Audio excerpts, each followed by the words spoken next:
ये है एंटार्क्टिका, जो सदियों से इंसानों की पहुंच से दूर और उनके लिए एक बहुत बड़ी मिस्ट्री रहा है। चाहे वो ब्लड वाटरफॉल्स हों, मिस्टीरियस एनिमल्स हों, अंडरग्राउंड लेक्स हों या बर्फ के नीचे दबे हुए शहर हों, एंटार्क्टिका के बारे में कई ऐसी मिथ्स और मिस्ट्रीज हैं जिनका आज भी सुराग नहीं लगाया जा सका। एंटार्क्टिका दुनिया का वो अकेला कॉन्टिनेंट है जहाँ कोई इंसान नहीं रहता, क्योंकि यहाँ पर टेम्परेचर -90 डिग्री सेल्सियस तक चला जाता है। इसके साथ साथ यहाँ पर 300 किलोमीटर/आवर की स्पीड से बर्फ के तूफान भी आते हैं। इसी तरह एंटार्क्टिका दुनिया का सबसे ड्राई कॉन्टिनेंट भी है, इतना ड्राई कि आपको शायद ये जानकर हैरत होगी कि इसे डेजर्ट भी कहा जाता है, क्योंकि यहाँ पर सिर्फ 51 मिलीमीटर बारिश होती है। इस सब के बावजूद पिछले कई 100 साल से बहुत से कंट्रीज एंटार्क्टिका का कंट्रोल लेने की कोशिश कर रहे हैं। एंटार्क्टिका का ये मैप देखें, इस हिस्से को फ्रांस क्लेम करता है, इस पार्ट को नॉर्वे क्लेम करता है, ऑस्ट्रेलिया इस सारी राइट साइड को क्लेम करता है। इसी तरह ब्रिटेन, चिली, अर्जेंटीना और न्यूजीलैंड भी एंटार्क्टिका के कुछ हिस्सों को क्लेम करते हैं। लेकिन आखिर इसकी वजह क्या है? बर्फ की इस तह के नीचे आखिर ऐसा क्या है कि दुनिया की सुपर पावर्स इसका कंट्रोल लेना चाहती हैं? आज हम सॉल्व करने जा रहे हैं एंटार्क्टिका की कुछ मिस्ट्रीज, और साथ ही में हम इसकी भी खोज लगाएंगे कि एंटार्क्टिका को असल में डिस्कवर किसने किया था। और आखिर में हम ये भी देखेंगे कि इस बर्फ के नीचे आखिर ऐसे क्या राज छुपे हैं जिन्हें दुनिया की सुपर पावर्स जानती है और इसीलिए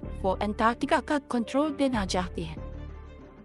एंटार्क्टिका किसने डिस्कवर किया? Depends on who you are asking. Britishers कहते हैं कि एंटार्क्टिका उन्होंने डिस्कवर किया था, जबकि रशियंस कहते हैं कि सबसे पहले उन्होंने यहाँ कदम रखा था। लेकिन एंटार्क्टिका का जिक्र आज से कई हजार साल पहले ग्रीक फिलोसोफर एरिस्टोटल ने किया, जब उसने कहा कि जमीन गोल है और नॉर्थ और साउथ पोल एक दूसरे के मिरर इमेजेस।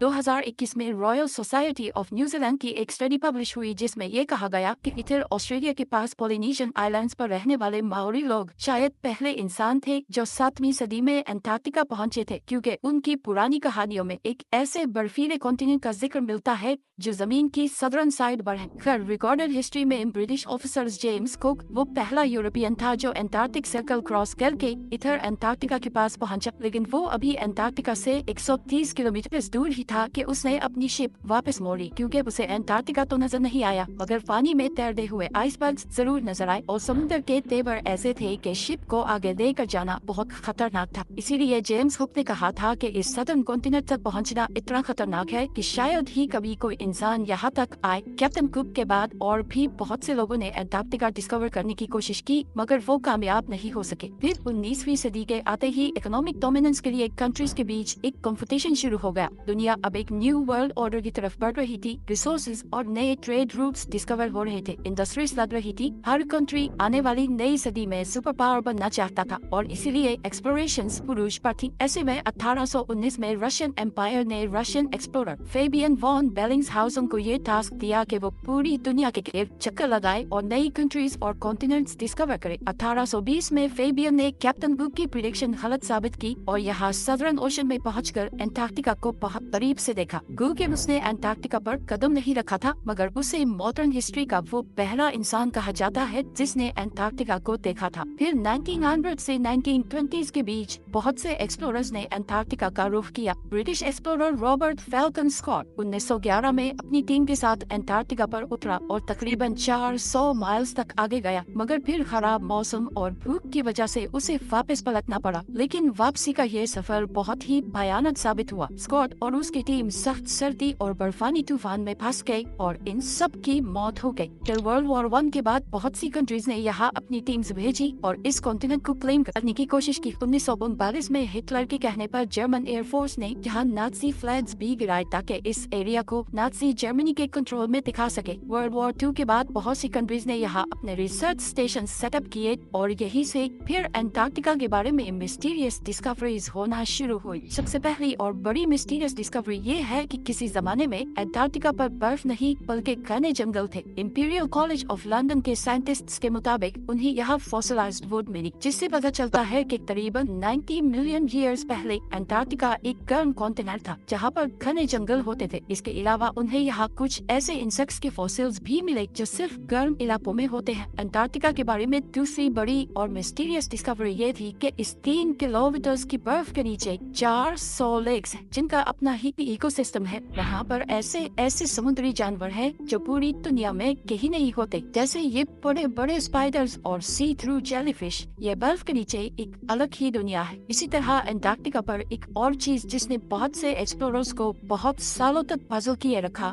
वो ये खूनी चश्मे है। मैकमर्डो की वैली में ये वाटरफॉल ऐसे है जैसे बर्फ से खून निकल रहा, मगर हाल ही में साइंटिस्ट्स ने ये डिस्कवरी की है कि इस वाटरफॉल का सुर्ख रंग इसलिए है क्योंकि इस चश्मे को एक बहुत ही सॉल्टी लेक से पानी आता था, जिस पर अब कई 100 फुट बर्फ पड़ चुकी है और वो लेक एटमॉस्फेयर से बिल्कुल कट ऑफ है। इस पानी में बहुत ज्यादा आयरन है और इसीलिए जब यह पानी चश्मे में आता है तो ऑक्सीजन और धूप की वजह से पानी में मौजूद आयरन ऑक्सीडाइज होता है और उसका बिल्कुल जंग जैसा कलर हो जाता है। अंटार्कटिका के बारे में तीसरी सबसे बड़ी मिस्ट्री और कॉन्स्पिरेसी ये है कि इस बर्फ के नीचे कोई एंशिएंट सिविलाइजेशन है। बहुत से लोगों ने ये क्लेम किया है कि यहाँ पर एलियन स्पेस शिप्स भी देखी गई हैं। 2016 में गूगल अर्थ पर अंटार्कटिका में बहुत सी अनयूजुअल एक्टिविटीज रिकॉर्ड की गई हैं। कॉन्स्पिरेसी थ्योरिस्ट्स जहाँ इन्हें एलियन यूएफओस कहते रहे, वही बहुत से पॉलिटिकल एक्सपर्ट्स के नजदीक ये अमेरिका और दूसरे कंट्रीज के सीक्रेट एयर ऑपरेशंस हैं जो वो अंटार्कटिका में कर रहे हैं। और यही पर आता है अंटार्कटिका का वो हिडन पॉलिटिकल फ्रंट जिससे बहुत कम लोग अवेयर हैं। जहाँ बाकी पूरी दुनिया दूसरे जियोपॉलिटिकल इश्यूज में उलझी हुई है, वही अमेरिका, चाइना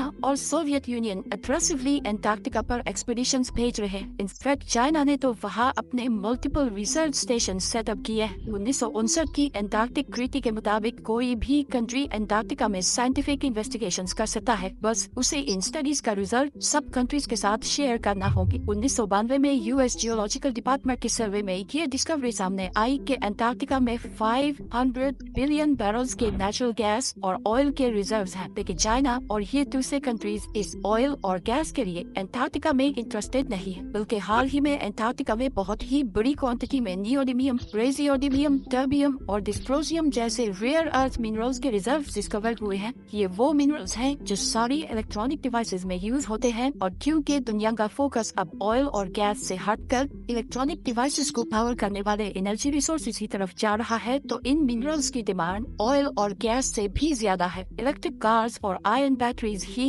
अब फ्यूचर है और फ्यूचर को कंट्रोल करने की ये रेस ही इन सुपर पावर्स को अंटार्कटिका की बर्फ और तूफानों में ले आई है। अंटार्कटिका की लास्ट मिस्टीरियस डिस्कवरी ये सदर्न ओशंस है। दुनिया के खतरनाक तरीन समुद्रों में सदर्न ओशन का नाम आता है। हमारी दुनिया का क्लाइमेट और वाटर सप्लाई ये सदर्न ओशन ही कंट्रोल करता है, क्योंकि ये अटलांटिक और पैसिफिक ओशन के साथ भी मिलता है। साइंटिस्ट्स के मुताबिक दुनिया का 15% carbon emission southern ocean absorb करता है और ग्लोबल वार्मिंग के साथ साथ इस ओशन की इम्पोर्टेंस बढ़ती जा रही है, क्योंकि यहाँ पर जमी हुई बर्फ पिघल रही है और बर्फ के पिघलने से बहुत से खजाने अब बाहर आ रहे हैं जिन समुद्रों में कभी इंसान जाने का सोच भी नहीं सकते थे। बहुत जल्द वो इम्पोर्टेंट ट्रेड रूट्स बनने वाले हैं। अंटार्कटिका पर अब भी बहुत सी स्टडीज चल रही है और हु नोस कि आने वाले टाइम में और क्या मिस्टीरियस चीजें अंटार्कटिका के बारे में डिस्कवर होंगी। ये है वो सारे सोर्सेज जहाँ से हमने इस वीडियो के लिए कंसल्ट किया है। अगर आपको इस तरह के टॉपिक्स पसंद हैं तो नीचे कमेंट्स में जरूर बताएं। मिलते हैं नेक्स्ट वीडियो में एक और इंटरेस्टिंग टॉपिक के साथ। अपना ख्याल रखें। अल्लाह हाफिज।